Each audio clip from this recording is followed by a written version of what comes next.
Welcome to Furniture of My Mind, your quirky Sunday morning podcast in which I bring you, it's complicated. Today I bring you a woman's mind. Much after I had stopped being puzzled by men's distinctly different responses, and much before I had experienced the depth and range of differences, I came across a graphic presentation of a woman's mind and a man's. It was meant to be one of those mindless, that's funny kind of inane forwards which have come to replace Hardy, Austen, Bronte and people's reading habits. Yet, it resulted in an aha moment for me. Now it all made sense. The illustration showed the simplicity and linearity of the working of a man's mind and the convoluted complexity of a woman's, represented by overlapping thoughts laid out as an extremely complex network of pipes. Needless to say, the illustration overdid the contrast, but, like with so many exaggerations, it made me realize a basic fact of life. With a backdrop of idle contemplation, I tried to peep into my own mind as I was getting ready to go for a wedding. "Where are my black socks?" asks the husband. The layers of thoughts, each with its own distinct emotional feel and flavor, is like a multi-tiered trifle pudding. But unlike the trifle pudding, which is served in a transparent glass dish so one can admire the colors and textures of the different layers, bringing on an anticipation of the kaleidoscopic richness of taste, a woman's mind rarely reveals all its layers, even to itself. The moods, thoughts, feelings from its numerous layers pop up unexpectedly, unannounced, at odd times, demanding attention like a spoiled child. Some even startled by their sheer novelty, absurdity, mulishness, demanding more than their fair share of attention. This is especially annoying when one is trying to focus on a single train of thought, which the immediate occasion demands. So while putting on lipstick and realizing it is far from the shade you thought it was, your immediate realization splits into multiple strands. One is wondering where the dashed coffee shade is. The other is assuring that this will work just as well. A third is addressing a latent query about the fate of the hardly used lipsticks which have been sitting in a wicker basket for nearly a decade now, like the collectively aging harem of some libidinous sultan who has long since moved on to newer glittery forms.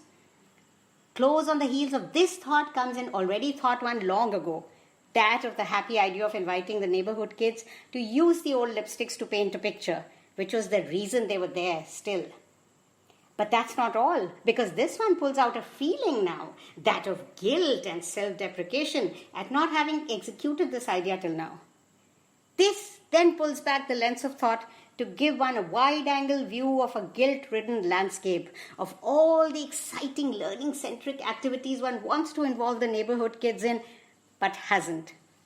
The camera pulls back some more as the edges of the frame start darkening with the underlying existential angst at all the things that are yet undone, of the sands of time falling thick and fast, of a deep down sense of knowing that one won't always have control of all one's faculties, concern about one's child, anxiety about the health of the surviving parent, wondering what lay around the corner in the future. And while all this is swarming and whipping up like a tornado in one's mind, "Found them," says the husband.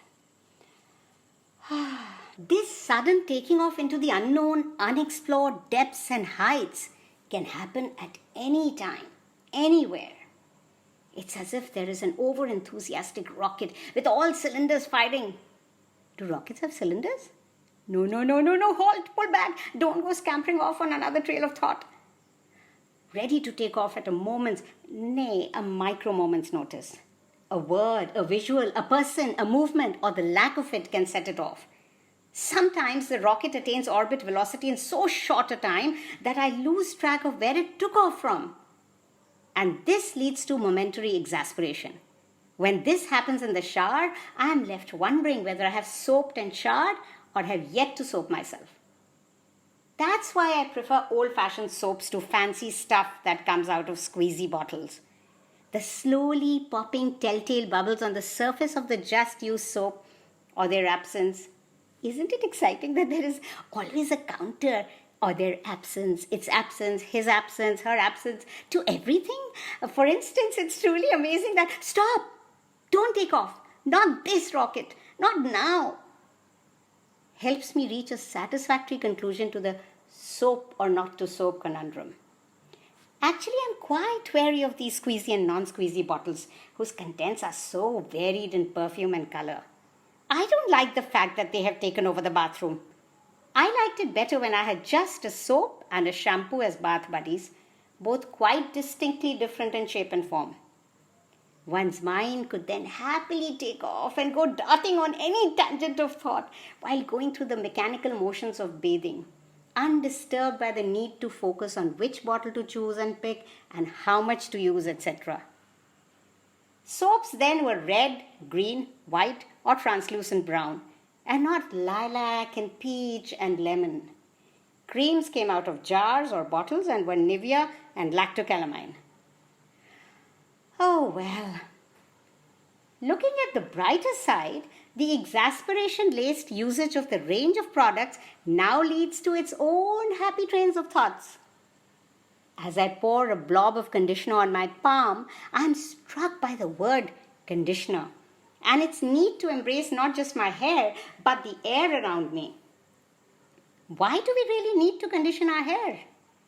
The camera lens starts pulling back, and I realize we live in a world of conditioned hair, conditioned homes, conditioned responses, conditioned opinions, conditioned expectations from people around us, from our own selves, and the world in general. I glare at the blob of hair conditioner on my palm, which stares up at me innocently. I'm only here for your own good, it mouths. If shiny, flowy, peach-colored goo could mouth. Of course, that's what all conditioning claims to do. It's only there for our own good, our well-being, to make things slicker, smoother, and better for us as we go through life. To gently turn us away from stretching our mind, from original thought, from anything radical that may otherwise come up in the vast, unplowed expanses of our mind. Better to condition now than deal with it later is probably the underlying subconscious thought as we go about raising our children, encouraging them to be front runners in a herd rather than use their intrinsic talents and explore the frontiers of their own minds and cut. That seemed the only way to bring this piece to an end.